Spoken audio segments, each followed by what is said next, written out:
প্রিয় দর্শক, আবার একটা যুদ্ধের আপডেট নিয়ে চলে এলাম আপনাদের কাছে এই গ্লোবাল নলেজ বাংলা ইউটিউব চ্যানেলে।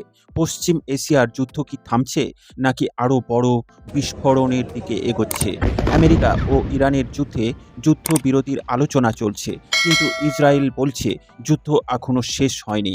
লেবাননে বোমা হামলা, হরমুজ প্রণালীতে উত্তেজনা এবং পুরো বিশ্ব আতঙ্কে আজ আমরা বিশ্লেষণ করব যুদ্ধ কেন থামছে না, কার লাভ হচ্ছে, বিশ্ব অর্থনীতি কিভাবে কাঁপছে, আর ভারত সহ বিশ্বের জন্য এর অর্থ কী। স্ক্রিনে দেখুন, এ বিষয়ে দ্য হিন্দু পত্রিকায় এই আর্টিকেল প্রকাশিত হয়েছে।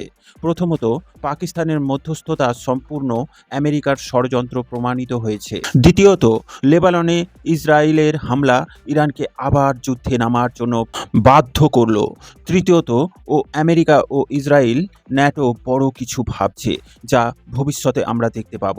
যুদ্ধের বর্তমান পরিস্থিতি এই মুহূর্তে জেনে নিন। 9 এপ্রিলের আপডেট অনুযায়ী যুক্তরাষ্ট্র ও ইরানের মধ্যে যুদ্ধবিরতির আলোচনা চললেও ইসরায়েল লেবাননে হামলা চালিয়ে যাচ্ছে। এতে শতাধিক মানুষ নিহত হয়েছে বলে রিপোর্ট।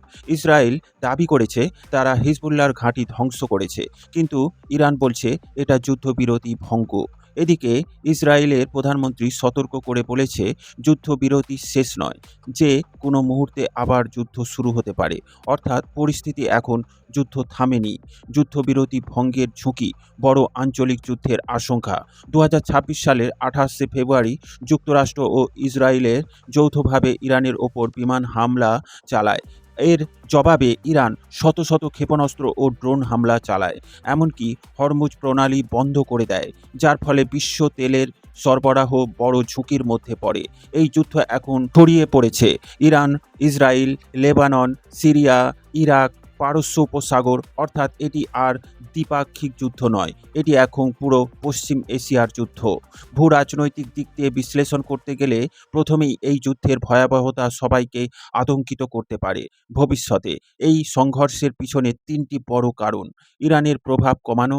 ইসরায়েল ও যুক্তরাষ্ট্র চাইছে ইরানের পারমাণবিক ও সামরিক সক্ষমতা কমাতে এবং ইরানে থাকা অফুরন্ত তেল ও গ্যাসের অধিকার কায়েম করতে, যেমনটা ভেনেজুয়েলা আর ক্ষেত্রে আমেরিকা করেছে। কিন্তু এখানে ইরানকে মাপতে ভুল করেছে আমেরিকা।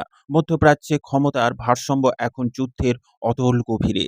ইরান বনাম ইসরায়েলের শিয়া বনাম সুন্নি, আমেরিকা বনাম ইরান, এই 3টি সংঘর্ষ একসাথে চলছে। হরমুজ প্রণালী, বিশ্বের 20% তেল এখান দিয়ে যায়। ইরান যদি এটা বন্ধ করে, বিশ্ব অর্থনীতি বিপর্যস্ত। এই যুদ্ধের প্রভাব ইতিমধ্যে শুরু হয়েছে।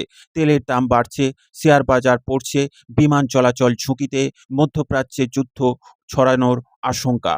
বিশেষজ্ঞরা বলছেন এই সংঘর্ষ বড় আঞ্চলিক যুদ্ধের রূপ নিতে পারে, এমনকি তৃতীয় বিশ্বযুদ্ধের সূচনাও করে দিতে পারে। ভারতের জন্য কেন এত গুরুত্বপূর্ণ যুদ্ধের বর্তমান স্থিতি?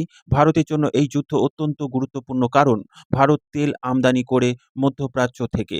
লক্ষ লক্ষ ভারতীয় কর্মী মধ্যপ্রাচ্যে আটকে আছে, সমুদ্র বাণিজ্য রুট ঝুঁকিতে।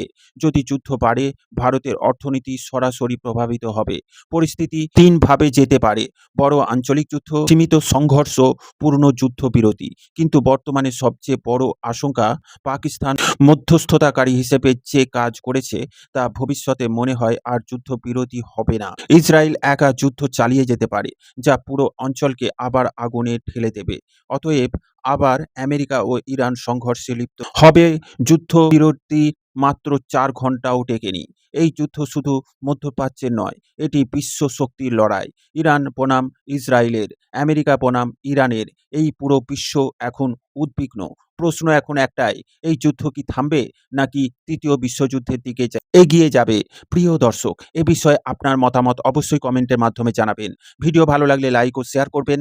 ডিফেন্স, ফরেন পলিসি ও জিও পলিটিক্স রিলেটেড খবর পেতে এই গ্লোবাল নলেজ বাংলা চ্যানেলটিকে সাবস্ক্রাইব করে আমাদের সাথে জুড়ে থাকুন। সকলকে জানাই আন্তরিক ধন্যবাদ।